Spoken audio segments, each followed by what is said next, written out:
La kebab. Oui, nous on prend des kebabs. Il n'y a pas de kebab au Québec, ça nous manque. Ça va être pour ça. Madame Chivonne, un commentaire? On dit bonjour à la communauté Woodlife? On peut pas accumuler non plus tous les projets, la maison, le Non. bébé, le mariage, l'ouverture du business. On a décidé qu'on allait se marier. Oui. Pour ceux qui veulent le résultat du tirage au sort de ce magnifique bab Ikea, regardez jusqu'à la fin de la vidéo. Hello la Woodlife, j'espère que vous allez bien. Bienvenue sur cette nouvelle vidéo qui aujourd'hui sera différente de celle que vous avez l'habitude maintenant depuis un mois. Comme vous savez, je suis en arrêt pour bébé depuis une quinzaine de jours environ. Rassurez-vous, je vais bien, bébé va bien, mais par précaution, le médecin a préféré me mettre au repos pour que bébé évolue bien, que je sois pas trop fatiguée. Donc là, c'est repos à la maison depuis maintenant 15 jours. C'est pour ça aussi que vous allez moins me voir dans les vidéos, notamment sur le terrain. Aujourd'hui, la vidéo sera plus centrée sur toutes les démarches administratives, les gens avec qui on a dû entrer en relation, l'immigration, nos démarches, nous, personnelles, pour rester au Canada. Parfait. L'idée, c'est vraiment de vous partager également toutes les étapes de notre projet. On est arrivé avec Astrid il y a 1 an et demi au Canada, plus précisément au Québec, puisque vous êtes nombreux dans les commentaires à nous rappeler qu'on est au Québec et pas uniquement au Canada. La manière dont on a commencé à prospecter pour trouver le terrain, on a été mis en relation avec un courtier immobilier qui est devenu notre ami, qui s'appelle Nicolas, qu'on salue. Et on en a visité quelques-uns. Au final, on a eu un coup de cœur assez rapidement pour celui-ci. Toi, plus que moi, tu en as visité. Et je me souviendrai toujours, tu étais parti 2 jours avec Nico dans l'Outaouais. T'es revenu, t'as dit, c'est bon, on a trouvé. Ouais. Et moi, j'étais en mode, attends, ça fait 1 mois qu'on est arrivé. On va un peu se calmer, là, on a fait beaucoup en peu de temps, donc on va voir tout ça. 15 jours après, je suis allée, j'ai dit, ok, c'est ça que je veux aussi. Et au final, il a été vendu avant qu'on puisse faire la moindre offre. C'est ça. Donc, gros coup de dur sur le coup. Parce qu'on s'était déjà bien projeté sur, du moins notre maison, on n'avait pas encore vraiment le projet de faire le prêt à camper, les cabanes, les logements insolites. On l'a eu plus après quand même. Moi, c'était personnellement un projet Tu que j'avais l'avais en déjà tête, tout de suite. mais à la base, quand on est arrivé ici, notre objectif, c'était pas de s'installer à Montréal comme font la plupart des Français. Étant infirmière, on est forcément rattaché à un hôpital dans lequel travaille Astrid, C'est ça. même si actuellement tu es en repos. L'objectif, en tout cas pour ma part, c'était de trouver 20 hectares de forêt avec un accès à un lac ou une rivière, peu importe à l'époque. On voulait de l'eau. On voulait de l'eau, on voulait des arbres. Moi, je voulais pouvoir construire des cabanes dans les arbres. Et puis, on a réussi à trouver ce terrain magnifique donc, que Nicolas nous a présenté, qui fait 2 fois et demi la superficie qu'on avait prévue, qui était aussi 2 fois et demi plus cher, mais qui est 1000 fois plus beau que tout ce qu'on avait pu imaginer jusque-là. Donc, on est content, vraiment. On a signé le terrain en mai. C'est ça. Donc on a visité le terrain la première fois fin octobre, début novembre 2023. Et quand on Il y a a... comme un pied. Ouais, c'est ça, un pied à peu près. Et quand on a entamé les démarches pour acheter le terrain, c'est là qu'avec Nico, on s'est rendu compte qu'il était déjà vendu. Et qu'il y avait des autres propriétaires aussi dessus, qu'il y avait comme un petit truc assez bizarre qui se profilait là-dessus. Et on s'est dit, ok, bah c'est tout, on abandonne. C'est ça. On s'est dit, bon bah là, c'est tout, c'est que c'est pas pour nous, on abandonne un peu le projet. Sauf que toi comme moi, on l'avait toujours un peu dans le coin de notre tête. T'as continué à chercher des terrains aux alentours, là où on souhaitait s'installer. On a aussi regardé dans d'autres régions qu'on aimait bien, notamment plus dans le nord, vers Charlevoix, Saguenay, tout ça. Au final, l'Outaouais aussi nous correspondait plus parce qu'il y a notamment le frère de Xavier Lou qui habite à 1 heure, qui habite à Gatineau notamment. Donc là, on se rapprochait aussi parce que Montréal de Gatineau, il y a 2 heures. Là, en allant à Lac-Simon, ça nous rapproche d'Edouard de 1 heure, donc on va pas non plus mettre Edouard de côté. On voulait aussi être à côté de la famille, c'était le but aussi d'être au Canada. Et au final, après plein de détermination, on a eu le terrain. C'est ça. Ça nous a pris 6 mois. On est rentré en contact avec les propriétaires qui avaient entre-temps vendu le terrain. On va vous épargner toutes les étapes administratives, mais au bout de 6 mois, on a été chez eux. On a été un peu au culot. On a été manger chez eux et on leur a fait une offre. Et puis ça a été accepté au bout de quelques jours. On est passé chez le notaire et depuis on est devenus amis avec ce couple, Normand et Marie, qu'on salue également. Au-delà du coup de cœur du terrain, on a eu un réel coup de cœur pour les propriétaires Normand et Marie. Vraiment, c'est... Ouais, leur histoire, etc. C'est ça. Les projets qu'ils avaient sur le terrain. Maintenant, au niveau de ce qu'on avait prévu. Dans la toute première vidéo, qui était, l'air de rien, assez rapide, on n'est pas rentré dans trop de détails. Également, on se lançait sur YouTube, donc c'était un peu... ça faisait un peu peur de se dévoiler comme ça sur des projets privés. Au niveau de notre projet, c'est construire notre maison, évidemment. On vous a montré où est-ce qu'on voulait mettre notre maison. On ne vous a pas encore montré en détail les plans ou bien le type de maison. Ça viendra certainement dans de prochaines vidéos. On est encore en discussion entre nous sur les plans. On est également en discussion avec un architecte. On a un rendez-vous après-demain d'ailleurs à ce sujet. Mais notre objectif principal, ça va être d'ouvrir avant tout le business des logements insolites sur le domaine des chutes. Le domaine des chutes, c'est le nom qu'on a donné à notre terrain, qui pour rappel fait une 50aine d'hectares. Et pour pouvoir mener à bien ce projet, on a mis la plupart de nos économies dans le terrain. Donc l'avantage, c'est que il nous appartient en nom propre. On va pouvoir maintenant travailler sereinement sur toutes les démarches, et notamment les démarches de construction, les démarches d'ouverture auprès de la mairie, auprès du ministère du Tourisme. Il va falloir qu'on ouvre une entreprise, et on est en relation avec tout un tas de protagonistes et de professionnels du bâtiment actuellement. Oui. Ça fait quelques mois qu'on est sur ce dossier. Au-delà de la cabane à construire, il y a tout le côté administratif aussi qu'on ne vous a pas montré. On a eu le terrain en mai. Assez rapidement, on a été voir la mairie. Entre-temps, on avait quand même étudié le plan de zonage, savoir ce qu'on allait pouvoir faire ou pas faire. Et en l'occurrence, ouvrir de l'hébergement insolite, du récréatif, pour reprendre les termes exacts, c'était inscrit noir sur blanc dans le plan local d'urbanisme. On est allé voir la mairie et on leur a expliqué un petit peu qui on était, notre projet. C'est ça, on s'est présenté, tout simplement. Dire que voilà, on était français, ça fait un an qu'on est arrivé. Juste simplement se présenter pour une première approche. Et une première partie du projet aussi a été dévoilée. On leur a expliqué en toute transparence que voilà, on voulait ouvrir un lieu d'hébergement récréatif, qu'on a vu que c'était possible sur le plan d'urbanisme, et puis on voulait savoir un petit peu les démarches. Qu'est-ce qu'on allait devoir faire comme démarche, etc. Donc ils nous ont donné une liste relativement longue. Ouais. Il y a quand même pas mal d'administratifs au Québec, moi qui n'aime pas du tout ça, et l'une des raisons pour lesquelles on a quitté la France, c'est aussi parce qu'il y a quand même beaucoup d'administratifs. Là, on s'est retrouvé avec pas mal de choses à faire. Donc, au final, ça change pas. France-Canada, l'administratif, c'est pareil. C'est assez similaire. C'est vraiment la même chose, on a autant. Donc, on a fait une présentation, on a fait un business plan, on est retourné voir la mairie. C'est ça. On leur a présenté. Et en septembre, ils nous ont accepté. Ça a été préaccepté. Oui, préaccepté. Un dossier préaccepté, qu'est-ce que ça veut dire? C'est que ce qu'on leur a montré, a priori, fonctionne. Répond aux critères de la municipalité. Maintenant, on ne peut pas faire n'importe quoi, ça reste quand même encadré, et donc on doit désormais, pour obtenir les permis de construire et les permis d'ouverture, répondre à tout un cahier des charges et faire venir pléthore d'experts de terrain, à savoir un arpenteur géomètre. C'est quelqu'un qui vient prendre les mesures exactes et qui vient faire des plans d'implantation qui sont validés, tamponnés, que la mairie va accepter. On a pas mal de zones humides sur le terrain, ça nous a joué d'ailleurs quelques tours. Moi j'ai découvert plein de choses avec ce projet en me disant, comme là il y a une flaque d'eau, vous pouvez pas construire là, il faut que quelqu'un vienne dire, là il y a une flaque d'eau, donc c'est une zone humide, donc là vous ne pouvez rien faire. Ok. Et on peut pas construire à 10 mètres autour du milieu humide. Donc ça a été quand même des fois des coups durs parce que on avait déjà tous les plans en tête assez rapidement, toi comme moi, et une fois qu'on a dû entrer en relation avec ces professionnels, et qu'on s'est rendu compte de tous les critères de chacun, ça nous a beaucoup... Ça a ralenti le projet. Ouais, c'est ça, moi c'est ralenti. Après, on a eu affaire à des personnes compétentes et assez réactives. Et donc la botaniste après est venue. Ouais. Donc c'est elle en fait qui s'occupe de dire...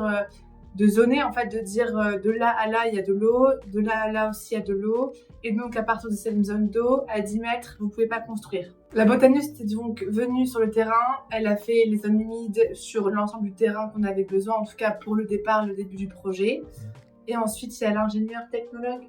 Alors la botaniste est venue faire une cartographie exacte. Des zones ensuite humides. Elle a pu donner à l'arpenteur. Ils ont pris 2 calques et ils ont mis leurs cartes comme ça, l'une sur l'autre, pour ensuite on puisse définir où est-ce qu'on va pouvoir mettre les logements. C'est ça. Donc ça, c'était déjà une avancée majeure. Est-ce que c'était de la naïveté d'arriver ici et de se dire tout guilleret, cool, on va construire un logement ici on va mettre une grande avec plein de statues, là on va C'est mettre ça. tu vois. Le petit géranium. Certainement qu'il y avait un peu de naïveté. Maintenant, ça nous a pas abattus, ça a décalé un petit peu le projet, ça a retardé certainement. Ouais. Mais c'est pas grave. Enfin, en fait, c'est pas que c'est ralenti, c'est que on était quand même assez impatients. C'est qu'on a déjà eu quand même pas mal de ralentissement par rapport à l'achat du terrain. Après, quand on avait enfin le terrain, on a voulu vite aller dessus vu qu'on était hyper contents et enthousiastes de l'avoir. Et finalement, on a eu plein de choses encore plus à gérer. Et c'est plutôt ça en fait, en disant ok, en fait, ça va vraiment prendre plus de temps que prévu. Forcément, on a avoir des papiers et des choses à gérer, mais au final, on s'en sort bien. Là, ça avance bien en ce moment en plus, donc. En ce moment, ça avance bien, ouais, complètement. C'est juste que oui, c'est un gros projet et qu'on n'a pas fait. C'est quoi, Rome en un jour, Paris en un jour. C'est quoi l'expression? Rome ne s'est pas faite en un jour. Voilà. Bah, leur bonnet, c'est pas fait en un jour. Exact. Donc, après l'arpenteur et la botaniste, on a fait appel à un ingénieur technologue qui concrètement est venu sur le terrain, nous a dit par rapport à notre projet de construction si oui ou non à cet endroit-là c'était faisable. Il a fait une étude de sol, donc il est venu avec un petit tractopelle et il a creusé sur 6 pieds de profondeur avant de tomber sur de la roche. Il nous a confirmé qu'à cet endroit-là on pouvait construire, donc ça c'était déjà une bonne nouvelle, ça nous a permis d'avancer. Avec ce rapport, on va pouvoir aller voir un architecte et ensuite un constructeur pour construire ce qui va être, là on parle uniquement des logements insolites, le chalet d'accueil. Ce que nous a demandé la municipalité, pour pouvoir ouvrir un logement insolite, il nous faut, puisque le terrain est vierge, un chalet d'accueil avec à l'intérieur une pièce où on va pouvoir accueillir les gens, un petit parking à côté et également un système septique et sanitaire. Tout ça, ça coûte un peu de sous. Ouais. Tout ça, ça prend du temps. Oui. Et surtout, comme c'est un bâtiment commercial, il nous faut une licence RVQ, donc de constructeur reconnu et agréé au Québec, ce que nous n'avons ni l'un ni l'autre. Non. Moi, juste un diplôme infirmier qui a été revalidé. Je suis pas RVQ. Pour faire une autoconstruction de notre propre maison, on a le droit. Par contre, un bâtiment commercial, on va être obligé de passer par un constructeur. L'idée, c'est que à partir du printemps prochain, on puisse commencer à bâtir ce fameux logement, donc ce petit chalet d'accueil, dans lequel on va intégrer des toilettes, on va intégrer une salle de bain, on va intégrer des douches, on va créer une fosse septique pour que, une fois qu'on a tous les tampons validés de tous les différents protagonistes qu'on vous a mentionnés, on puisse aller voir la mairie et on puisse aller voir le ministère du Tourisme et ouvrir officiellement les logements insolites que l'on compte bâtir. Donc ça prend du temps, déjà. Oui. Ça prend aussi des sous. Beaucoup de sous. Beaucoup de sous. Comment est-ce qu'on va financer tout ça? On sait pas. Comment ça, on sait pas? Non. non, comme là on vous l'a dit. On fait un appel aux dons. Si jamais il y a une cagnotte qui s'affiche là en bas. Comme on vous l'a dit, on a mis toutes nos économies dedans, dans ce terrain. Ça a coûté 2 fois plus cher que ce qu'on avait prévu, mais on le savait, c'était le jeu. On s'en doutait à un moment donné qu'on ne pourrait pas faire tout de suite. Là, en plus, les frais administratifs se sont quand même accumulés, donc notre petite réserve a été réduite. C'est ça. Et donc, la solution qu'on a trouvée, c'est comme on vous a répété plusieurs fois, à la base, on voulait 20 hectares, et là, on en a 53. On ne pourra jamais utiliser autant de terrain, de toute façon, de toute notre vie, même si on s'y met à temps plein. Donc, on a décidé, ensemble, de revendre quelques parties du terrain afin de renflouer notre trésorerie et de pouvoir avancer sur les chutes de Logbo. Nous, après, on n'était pas forcément d'accord l'un comme l'autre sur les endroits à mettre en vente et à diviser, parce que moi, je voulais être tranquille dans ma forêt. Toi, t'étais plus dans le sens, non, il faut qu'on vende de l'argent, on n'a pas le choix, il faut qu'on vende. Donc, c'était un gros sujet de discussion entre nous. Au final, on s'est mis d'accord. Les plans ont été validés. Et là, on a une subdivision du terrain qui est en cours. Qui est quasiment acté. C'est ça. Terminé. Ça va être mis en vente très bientôt. Dans quelques jours, les terrains seront mis en vente et nous permettront de remettre les caisses un peu plus à jour. Pour expliquer un peu plus en détail, on a 50 hectares, on va en revendre entre 10 et 15. Donc on garde quand même 80 à 85% du terrain. Ça me fait un peu mal au cœur parce que le terrain est vraiment gigantesque et c'était trop bien. Mais il faut aussi comprendre la réalité que financièrement, On pourrait faire appel à la banque, mais les taux On n'a d'intérêt pas sont forcément- extrêmement élevés ouais. en ce moment. En plus de ça, on est nouveaux immigrants au Québec, donc créer un dossier de crédit, bah, c'est plus compliqué quand on vient d'arriver, qu'on n'a pas encore de bilan ou bien qu'on n'a pas de fiche de salaire depuis très longtemps dans ce pays. Il faut au moins Donc 2 ça ans. retarde encore Ouais. les différentes échéances. Et comme tu l'as dit, à la base, on voulait 20 hectares. Ça va pas nous foncièrement changer énormément si on en revend une dizaine. Surtout qu'on va pas revendre ni Il y a les plus chutes, d'espace. ni trop de rivières. On va vendre un petit peu de rivières. On va pas vendre le lac. On va vraiment vendre certaines parcelles sur le bord de la route qui sont vraiment loin de là où on compte avoir notre maison et avoir notre chalet d'accueil pour les logements. Donc ça, c'est pour les subdivisions. Maintenant, le projet des logements insolites, on en avait rapidement parlé lors de la première vidéo qu'on a faite. On est en train de faire une première cabane dans les arbres qui est un prototype complet. Pour information, elle est 100% démontable. On n'a pas mis 1 cm3 de béton. Ça. On a juste tiré des poutres dans les arbres et on est en train de construire une cabane. Cet été, moi j'avais besoin, je suis de nature pas forcément très patiente, j'avais besoin d'aller m'amuser dans ma forêt et de construire une cabane. On verra ce qu'on en fera. Est-ce qu'on utilisera ce modèle de cabane pour tous les logements? Je pense pas. Non, A priori, mais- on fera un peu de tout. Des logements à... Des maisons un peu type Des scandinave, petits tout ça. Peut-être un chalet en rondin. Peut-être qu'on fera plusieurs Mhm. logements, une dizaine de logements, mais chaque logement sera différent. Ça, on sait pas encore. Dans tous les cas, cette cabane, même si c'est pour s'amuser, fallait la faire parce que, comme on vous a déjà dit, moi je suis infirmière, mon visa dépend de l'hôpital. Donc je peux pas partir comme ça en fait de base de l'hôpital de première intention. Il nous reste encore 1 an et demi au moins À l'hôpital au minimum, et peut-être plus en fonction aussi de l'avancée des chutes Et de la maison. et de la maison. Parce que pour rappel, le projet en fait du domaine des chutes n'était pas prévu à la base quand on est arrivé. C'était de faire notre maison, et là on a priorisé donc de faire les logements insolites et le business des domaines des chutes. Donc le projet maison aussi est retardé de au moins 2 ans, je pense, facilement. Ouais, je pense que ce sera pas pour le printemps Non. prochain, mais les printemps d'après. Mais c'est pour ça que la cabane aussi sera nécessaire, parce que ça nous permettra d'avoir notre pied à terre chez nous, là-bas, et de plus faire ces 2 heures de route dans la journée ou dans le week-end qui sont vraiment fatigantes et qui commencent là ces dernières semaines à un peu nous peser aussi sur le moral, parce que on perd déjà 4 heures en fait sur notre week-end ou sur les 3 jours ou sur la journée, et ça devient vraiment un peu... Ouais, c'est tannant en fait, tout simplement, pour reprendre les expressions québécoises, sans le vouloir. Donc voilà, pour la petite cabane. Après, il y a autre chose aussi qu'on n'avait pas forcément prévu, mais au moment où on a acheté le terrain, on est parti en vacances, on a décidé qu'on allait se marier. Oui, Ensuite, t'es tombée enceinte, oui. c'était notre choix. Et Oui. on peut pas accumuler non plus tous les projets, la maison, le Non. bébé, le mariage, l'ouverture du business. Donc on a pris une décision assez importante la semaine dernière. L'un Ouais. comme l'autre, ça nous faisait cogiter, on n'en a pas parlé tout de suite. Et t'es puis, rentré d'un rendez-vous avec Nico justement par rapport à la subdivision, et Mhm. on s'est posé. Nous avons décidé de retarder l'ouverture officielle des logements insolites des domaines des chutes pour l'été 2026. C'est ça. Concrètement, on pourrait ouvrir l'été prochain. On pourrait. Mais c'est juste que là, on a tellement de choses de prévues. Il y a le bébé qui s'en vient, la famille va venir aussi pour notre mariage pendant au moins 1 mois, on aura du monde à la maison. On voudrait aussi retourner en France en juin pour présenter bébé à la famille. Regardez le Tour de France. Oui, à Lille. Donc il y a vraiment plein de choses qu'on voudrait faire, et le but non plus c'est pas de se casser le dos comme on dit dans tout ça et de profiter. J'ai pas envie que Xavier Lou soit tiraillé entre aller au terrain, profiter de bébé, et que moi je me retrouve seule à la maison avec bébé. C'est pas le but non plus, je pense, et on n'a pas envie de ça pour notre bébé, et qu'à un moment il fallait se rendre à l'évidence, toi comme moi. Et même si on est hyper ambitieux, qu'on est hyper courageux, il y a un moment on peut pas tout faire non plus, on n'est pas des surhumains, on n'est pas des super-héros. Et le but c'est de nous préserver aussi, de préserver notre couple, notre vie de famille, notre vie au Canada, de pas tout gâcher, de pas trop faire les choses trop vite et d'oublier des choses et de mal faire. On apprend en faisant, et c'est tout, c'est un mal pour un bien. Et quand les logements seront officiellement ouverts, et on sera encore plus fiers, on aura bien fait les choses, on sera pas frustrés sur notre quotidien et notre vie privée aussi. Donc ça c'est plutôt chouette.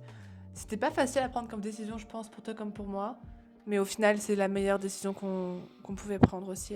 Bah, on est tous les deux, je pense, de nature à foncer dès qu'on a une idée Mm. en tête. Depuis le temps qu'on travaille le projet, on se rend compte que les délais administratifs, malheureusement, ils sont pas compressibles. Non. Incompressible, je sais plus. Donc on est obligé de jouer avec ça. Et franchement, les acteurs avec lesquels on travaille, on les salue tous, on les remercie parce qu'ils font un super boulot, même si des fois c'est un peu longué. On sait qu'il y a beaucoup de travail sur notre projet. Je respire mieux, je dors mieux depuis Moi aussi.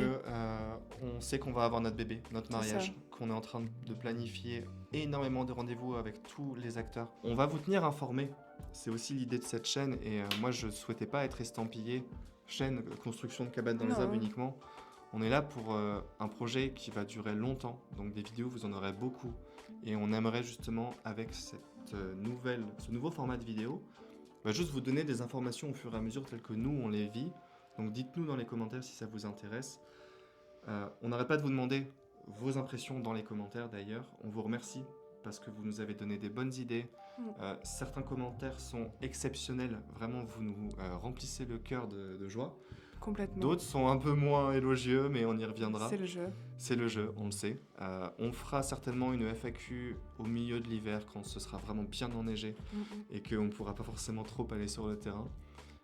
On a noté beaucoup de commentaires déjà, donc on continue à espérer que vous pourrez nous donner vos avis, vos impressions, vos idées également, puisque si vous avez des rêves, dites-les nous, comme ça on pourra essayer de les réaliser. Il y en a certains déjà que j'aimerais pouvoir réaliser, notamment, vous verrez bien. Donc si on fait un petit récapitulatif, nos ambitions elles n'ont pas changé. L'arrêt maladie d'Astrid, pour le moment, on fait super attention à ta santé, à la santé de bébé. Ouais. On ne prend aucun risque. Donc ça retarde un petit peu la construction, mais c'est pas grave. Le projet, c'est beaucoup de démarches administratives, on est en plein dedans. Si ça vous intéresse et que cette vidéo fonctionne bien, peut-être qu'on fera une autre vidéo un peu plus en détail. Je pense que pour avoir suivi énormément de youtubeurs sur la construction, les images waouh de drone de la cabane prise de peau de travers avec la forêt, c'est cool. Mais avoir une vidéo qui montre l'intégralité des démarches administratives, leurs coûts, etc., leur temps, peut-être que ça serait intéressant aussi. Au moins, tu vois toutes les L'envers phases du du décor, projet. quoi. En fait, il n'y a pas que aller C'est dans ça. la cabane pendant 2 jours, s'amuser comme des enfants de 4 ans et après on rentre chez soi. Non, c'est que là, il y a vraiment un côté administratif qui, je pense aussi, est intéressant à savoir. Ça se fait pas en un jour, il y a plein de choses à faire et au moins, on va au fond des choses. Si vraiment ça vous intéresse, en tout cas, n'hésitez pas à nous le dire. On pourra plus parler là-dessus. Si vous voulez une vidéo sur l'immigration, comment on en est arrivé, où on en est, on pourra aussi en faire une. Parce que là, Ça comme on revient vous a dit, l'hiver s'en vient. Là, franchement, on a de la chance. On a un bel automne. Il y a des belles journées. Donc ça, c'est plutôt cool en ce moment. Mais il risque de faire neiger bientôt. Donc on pourra beaucoup moins aller sur le terrain. Enfin, moi, en tous les cas, je ne pourrai plus aller sur le terrain, ça c'est sûr. Mais on pourra au moins peut-être vous faire une vidéo juste sur l'immigration. Si vous avez des questions, des besoins, on est à votre dispo. Pareil, sur Insta, on a reçu quelques messages privés auxquels, moi, en plus, étant narré, je me fais un plaisir de répondre à ça. Ça m'occupe aussi en même temps, soyons honnêtes. Donc n'hésitez pas, en tout cas, à poser toutes vos questions. Ça me fera plaisir de répondre à tout et n'importe quoi. Si vous avez d'autres idées de vidéos, d'autres questions sur le projet, si vous voulez plus de détails, en tout cas, on se fera un plaisir de répondre. Vraiment, n'hésitez pas. Est-ce qu'on passerait pas au tirage au sort du Bob? Mm.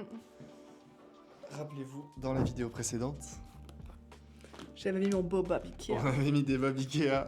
Et en plus, on a 1000 abonnés. Ouais, c'est vrai ça. C'est bon, c'est pour les 1000 abonnés. Vous Donc, avez votre Bob. Le jeu concours des Bob Ikea. C'est ça. C'est parti? Oui. Poppy? Madame Shivan, un commentaire? On dit bonjour à la communauté We Life. Poppy, elle a fait dodo. Donc les amis, on est sur la vidéo, on rajoute une mezzanine à la kebab. À la kebab. Oui, nous on prend des kebabs. Il n'y a pas de kebab au Québec, ça nous manque. On va être pour ça. À la cabane. On a 1000 abonnés les amis, ça fait super plaisir de voir le Wow. 1K abonnés. Et j'ai trouvé un site sur lequel on peut faire un tirage au sort YouTube. Donc je vais mettre le lien directement ici de notre vidéo. On va trouver les commentaires. Nombre de gagnants. 3. On va en mettre 3. On dirait que je suis Victoria dans le juste prix avec De Chavannes, tu te souviens On pas? va confirmer. Donc voilà, on a ici tous les commentaires. Et c'est parti, 10 secondes top chrono. C'est long 10 secondes en fait. On se rend pas compte. C'est comme le gainage. Ok, donc on a Valentine, Maxime et Romain. C'est génial. Vous gagnez Ce magnifique Bob Ikea. Vous avez vraiment beaucoup de chance. Ok, donc félicitations à Valentine, à Maxime et à Romain pour le Bob Ikea que vous venez de remporter tous les 3. On vous invite à nous envoyer votre adresse postale sur Instagram ou bien à contact@domainedechutes.com. Ouais. Sinon, notre Instagram, c'est Woodlife Canada. Vous pouvez tous d'ailleurs nous rejoindre sur Instagram Sur et nous Insta. suivre. Pareil pour YouTube. N'hésitez pas à vous abonner. On vient de passer les 1000 abonnés, franchement.